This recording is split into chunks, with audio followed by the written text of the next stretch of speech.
5 రోజులుగా తెలంగాణలో ప్రజాపాలన విజయోత్సవాలు కొనసాగుతున్నాయి. అందులో భాగంగా కీలక కార్యక్రమాల్లో సీఎం రేవంత్ రెడ్డి పాల్గొన్నారు. ఈ ఏడాదిలో సాధించిన పురోగతిని వివరించే ప్రయత్నం చేశారు ముఖ్యమంత్రి.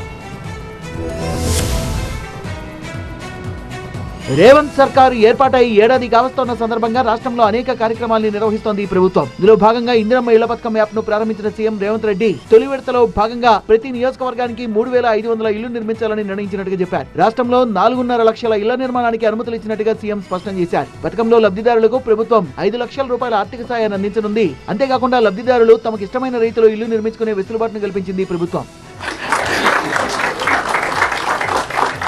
రవాణా శాఖ విజయోత్సవాల కార్యక్రమంలో పాల్గొన్న సీఎం రేవంత్ రెడ్డి రవాణా శాఖ కొత్త లోగోను ఆవిష్కరించారు. రవాణా శాఖ ఆర్టీసీ సాధించిన విజయాలపై బ్రౌచర్ విడుదల చేశారు. కారుణ్య నియామకాల కింద 54 మందికి నియామక పత్రాలను అందించారు. శిల్పకళా వేదికలో ఇందిరా మహిళా శక్తి బజార్ ప్రారంభోత్సవంలో పాల్గొన్నారు సీఎం రేవంత్ రెడ్డి. గవర్నర్ జిష్ణుదేవ్ వర్మ దంపతులు సైతం ఈ కార్యక్రమంలో పాల్గొన్నారు. 106 షాపులతో ఇందిరా శక్తి బజార్ ఏర్పాటు చేశారు. చేనేత, హస్తకళలు, ఫుడ్, జ్యువెలరీ సహా అనేక స్టాల్స్ ఇక్కడ ఏర్పాటయ్యాయి.